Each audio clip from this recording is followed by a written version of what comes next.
Top tech companies come together and plan to donate billions of dollars to cybersecurity. What does that mean as an investor?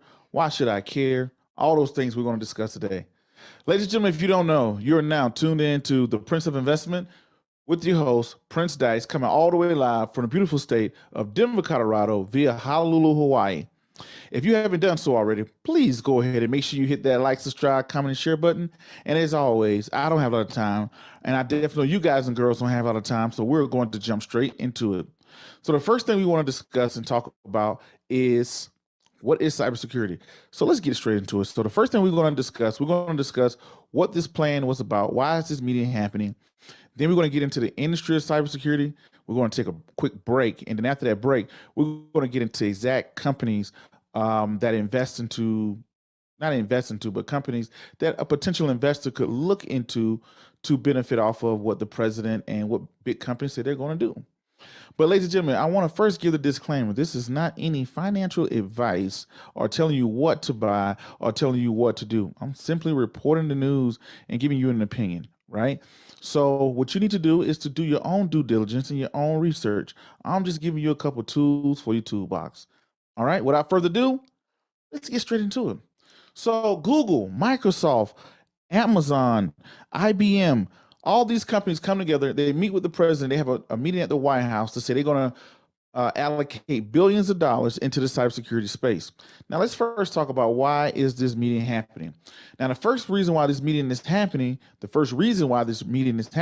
is because we have been seeing cybersecurity attacks on the rise big time in the last few years. Cybersecurity is the number one way that companies are being attacked. So you look at, we are very vulnerable to cybersecurity. Now today with phones and via the internet, we do everything. Remember when phones were just for a phone call?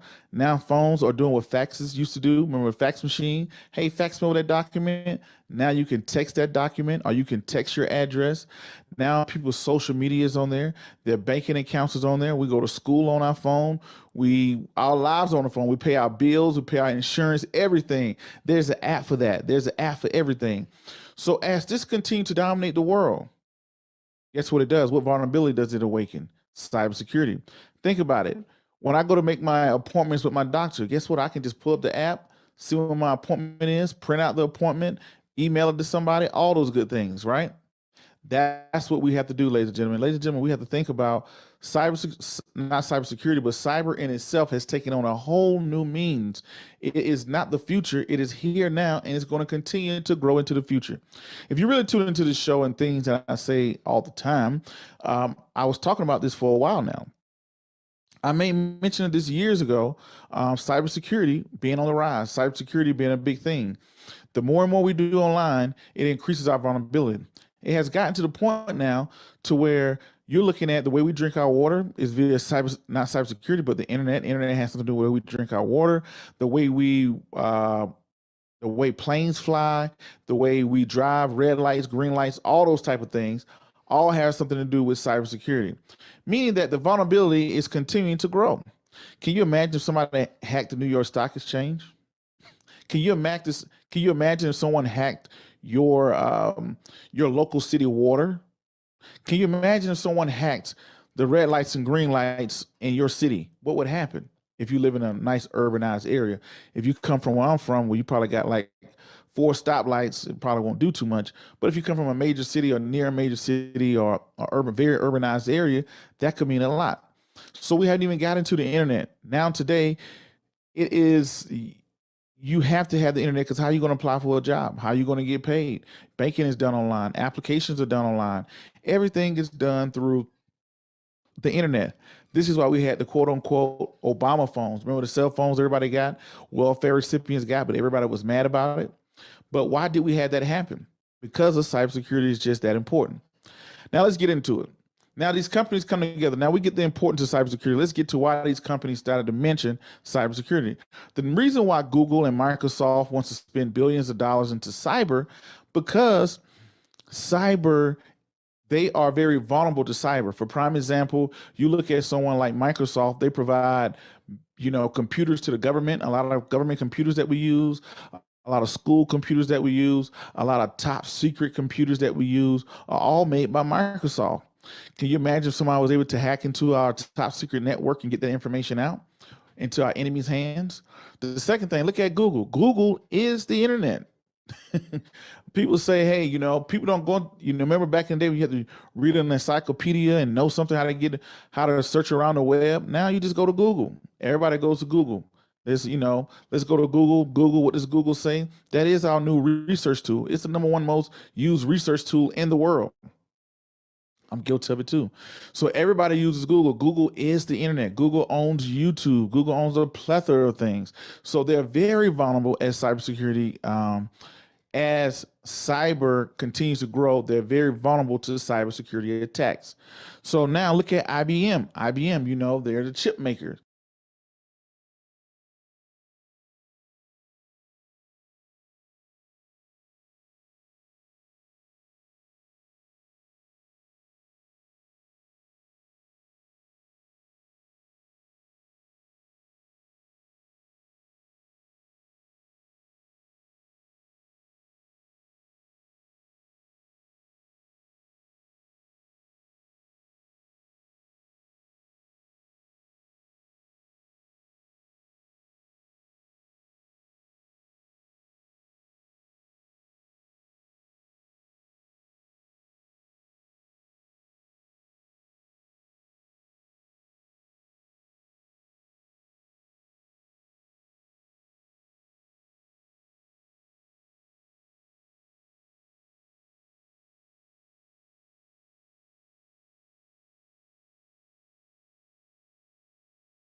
Chips that's going inside of our computers, the chips that's going inside of our watches, everything we do in our lives, our phones, where to get hacked or compromised. Can you imagine if Amazon, look at Amazon, who's pretty much the number one, not pretty much, but is the number one retailer in the world. How much do they rely upon cybersecurity? Everybody, all the way down to the small mom and pop local bakery, is utilizing cybersecurity. Because how does they swipe? How do I go in and take my credit card? I don't even put my credit card in machines. I just tap it. Now I can tap my credit card, and boom, it has made the charge to the transaction to take the money out of my account, put the money in their account. How does all these things happen? Which opens us up to the next field of finances and insurance. Who goes in and pays their money, not pays their money, but who pays their bill with cash? Nobody. Everybody gets online, hops online and pay for it. Can you imagine if that system was to get hacked? So, ladies and gentlemen, I say all that to say this: we know the importance, we know the companies that are kind of who has the vulnerabilities. Now we're going to slide into the actual companies and how they perform. Let's take a look.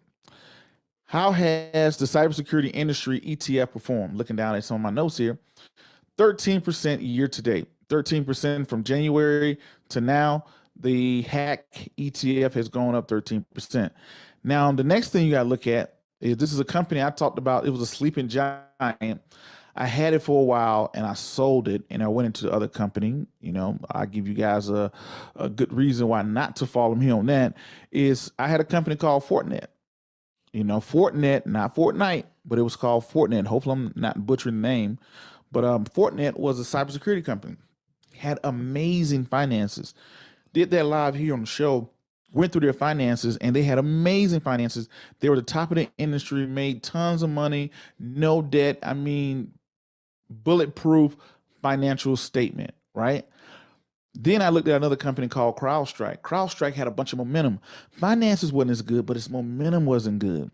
Now, Fortinet, on the other hand, Fortinet did have great finances, but not so great fundamentals. So when I look back at it, I was kind of thinking of, I was holding on to Fortinet. I was like, oh, this is the brick solid company, but it just wasn't moving. I mean, CrowdStrike just came in and just took over. $100, then it went up to $200, then it went up to $230 something. It was just trucking and trucking and trucking, and there was Fortinet just sitting there tiptoeing and tiptoeing and tiptoeing and tiptoeing. And guess what happened? You know, coming into this year, CrowdStrike is up 39% year to date. 39%, not bad. But Fortinet is now up 113% year to date. So CrowdStrike had an amazing year last year, but this year Fortinet has taken over. So the big reason why, and you know, I would even take the ETF. I take 13%. Heck, I even take 39%. All those are great, right? But the thing is, when you look at this entire industry is set to grow. Why? Let's take a look at some of the statistics that companies said.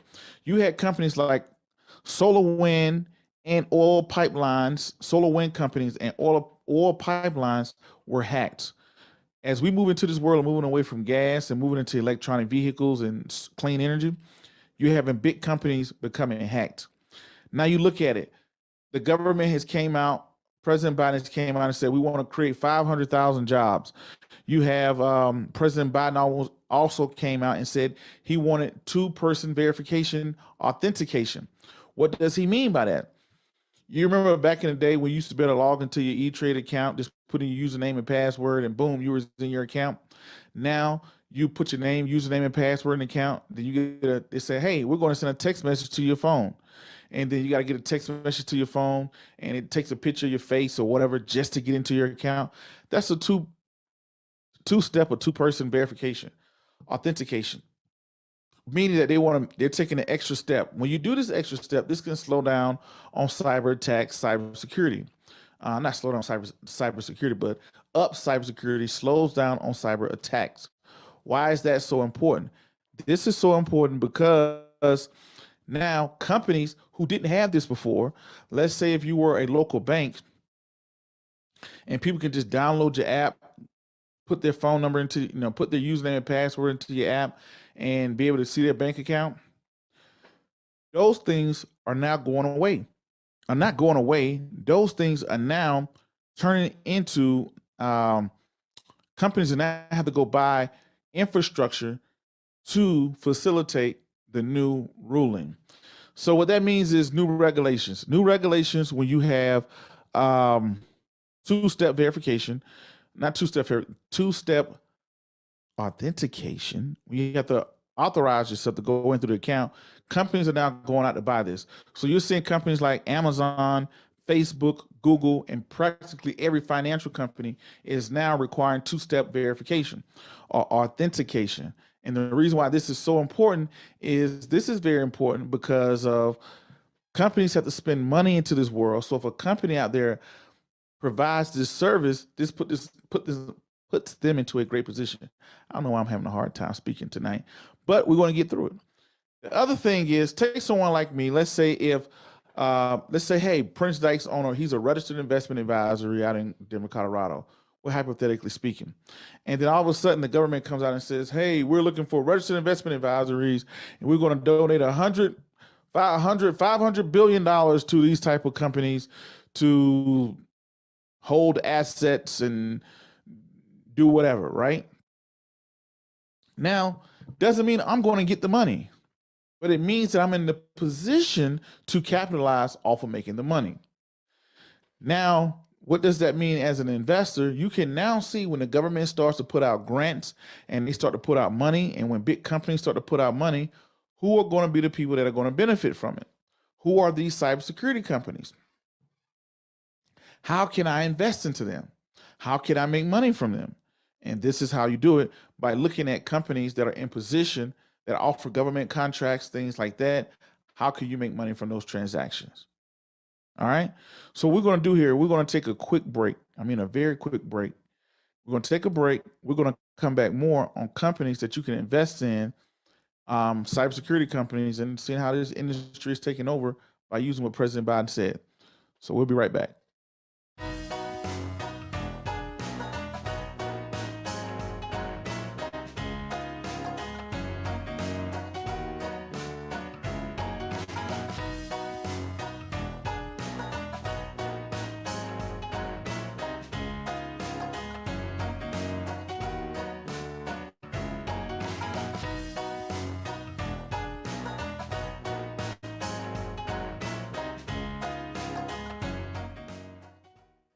Hi, I'm Rusty Komori, host of Beyond the Lines on Think Tech Hawaii. I was the head coach for the Punahou boys varsity tennis team for 22 years, and we were fortunate to win 22 consecutive state championships.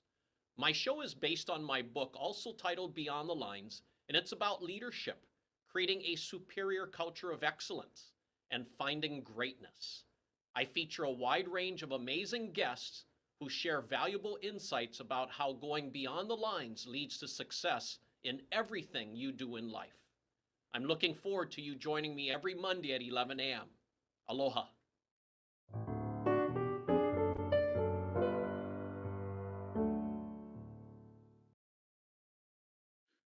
Google and Microsoft putting billions of dollars into cyber. Now, early in the episode, we talked about the importance of cybersecurity, and we also talked about companies that were being hacked by cybersecurity, and jobs being created, all those other good things.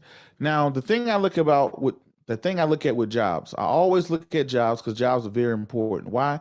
That is the number one way to tell if a company is growing and expanding, is with human capital. When a company starts to hire people, they're hiring people because what they want to do. They want to hire people in order to expand their company. So when a company starts to hire people or industry starts to hire people, that's when a little bell goes off in my head to say, hey, you know what? What's going on in this particular industry? Because the first way to expand, not always, but a lot of companies, the first thing they do when they start to expand is, hey, they may get a new secretary, whatever the case may be. They may put some more money to research and development or whatever. But so I like to look at what companies are doing when they're hiring. So the reason why I brought this up, let's look up the Bureau of Labor Statistics data. The Bureau of Labor Statistics data is the bureau that pretty much tracks labor statistics, which is kind of self-explanatory if you look at the name of it. But what it does is it makes projections on jobs in the next 10 years, in the next decade. What would be the next hottest industry? What would be the hottest industry, right? Cybersecurity is one of them. So when I see this industry continuing to grow by the Bureau of Labor Statistics, it makes me wonder, okay, well, if this industry is continuing to grow, what else is it? What else is there to do as an investor? So when a company starts to expand, they start to hire people like crazy. As they start to hire people, if it's done properly, the more people that they have means the more profits that they're going to make. And if done right, if money is managed properly, we all know it's not about the top line of what you're making. It's all about that bottom line, about what you're keeping, which goes on into our retained earnings on our income statement, right? So now, as I can see income statements, net earnings starting to grow and swell. When you see so much money starting to grow and swell and retain earnings, what's next? The company is going to look to expand. It may be research and development, maybe open up a new store, maybe buying out other companies, maybe buying out other companies, doing all type of things, buying back their own stocks, buying the, all type of things to add value to a company when a company is making crazy retained earnings and the retained earnings are growing year over year. Very hard to do, by the way. But the companies that can do that are doing that. Now, when you look at the one thing I like about the cybersecurity industry is that there's not a lot of heavyweight when it comes down to finances. Prince, what do you mean by heavyweight? So, for prime example, it was something that I read in a book. It was a financial book about financial statements, and it said, "Hey, for prime example, let's say Ford. Every time Ford wants to make a new car, Ford has to remodel its entire factory. Meaning, hey, we decide instead of doing the Ford F-150, we want to do the Ford F-250. If they decide to do the Ford F-250, guess what they got to do? The new 250, it has to have this type of chip in it. It has to have this, all these type of inside the plant, right? Versus cybersecurity.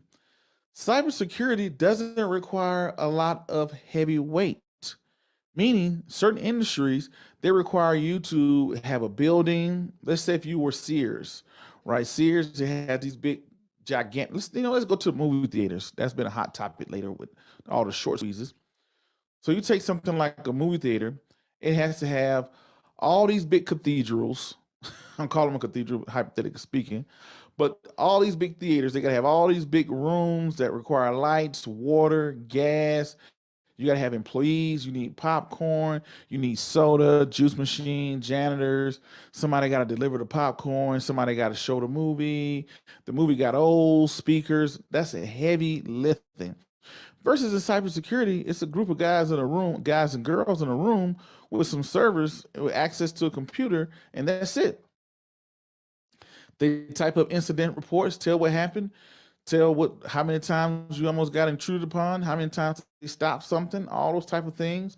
Because guess what, ladies and gentlemen, I'm glad, if you listen to this deep in the show, something I always tell people, people always love to say, Bitcoin has value because it's decentralized. Sorry about that. Bitcoin is decentralized and it's unhackable. Ladies and gentlemen, boys and girls and children of all ages, y'all tune in and listen to me very closely. Anything that a man creates, another man can break. Just because they can't break it today, or they might not be able to break it tomorrow, doesn't mean they'll never be able to break it. But eventually, if the man tries hard enough, he will eventually break it. All right? So what I mean by this is codes. When people write codes and it's a code we never seen before, and everybody's like, "Oh my God, we'll never break that code. It's an unbreakable code." It always get broken. Someone may take 2 years, 5 years, 20 years, even 30 years. But if one man has coded something, another man can break it. That's why you think we have so much cybersecurity. So when you look at something like cryptocurrencies and Bitcoin, people say, "Oh, that's unhackable because it's on the blockchain and the blockchain is on this chain and nobody controls it. It's decentralized." I'm like, well, that sounds good. But as blockchain technology and cryptocurrencies get older and become more valuable, you're going to see more people hacking to it. I bet your bottom dollar right now, there's someone right now, somewhere, trying to hack Bitcoin. Just like somebody right now is trying to hack the Federal Reserve. And eventually they will win.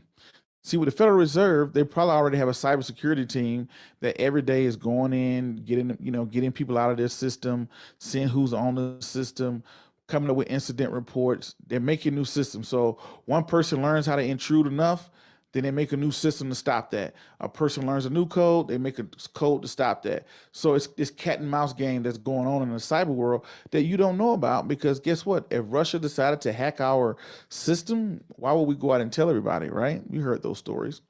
So now when you look into the world of Bitcoin, you'll be crazy to believe that Bitcoin will be unhackable forever, for perpetuity. That would be. A man made it. Yeah, it probably was a good program, but guess what? The technology that we're going to see in 10 years is going to blow our socks off. For prime example, you're talking about 30 years ago, you're talking about we had cores on our phones. We was walking around with cores on our phone. We had house phone. Now today, that's laughable. 20, 30 years ago, we used to get in our car and drive to a place and rent movies. That's laughable. Heck, 20, 30 years ago, we used to drive and sit in a place and watch movies. Now, today, that's becoming more and more laughable. Why is that? Technology, and we have evolved. Remember your car? Some people probably still got in the car. You put your key in the car and turn the key in your car and drive off. Nowadays, that's almost laughable. Those are going away. Everybody's pushing the button to start nowadays. So just think about how we're evolving. Something that we thought was so cool 20 years ago is not so cool today. And somebody had given you a coupon that said one free movie rental from Blockbuster 30 years ago, man, that was an amazing deal. Now in 2021, you would laugh at them. So the technology that we're seeing today in cryptocurrencies and Bitcoin. Now I'm not out here claiming to be the best in the world or knowing all of the cyber stuff, but I do know this: anything that one man creates, another man can break if they try hard enough, and depending on how bad they want to break it. All right. Well, we're going to do a quick recap before I get out of here. We talked about the first thing was all these major companies were getting hacked. We saw the solar wind companies and we saw the oil pipeline get hacked by hackers. So guess what? This prompted the president to throw in a big meeting from everybody from tech to insurance and say, hey guys, how are we going to protect ourselves? We are here getting hacked. We can't have the oil lines getting hacked and the water lines getting hacked because a lot of civilian and private companies run those. So it came out that they're looking to create hundreds of thousands of jobs in cybersecurity. They're looking at President Biden signing a law, the 2-point verification, meaning you log onto your 401k plan, you get a verification that comes to your phone. Google plans to spend $10 billion over the next 5 years and train 100,000 workers. Microsoft, IBM, Amazon was all at this big meeting, and cybersecurity is becoming more and more important. You look at the ETF HACK, H-A-C-K, it is up so far around about 13% this year, with CrowdStrike at 39 and Fortinet at 113. CrowdStrike is the one that had the momentum last year, strong momentum, but it didn't have the finances.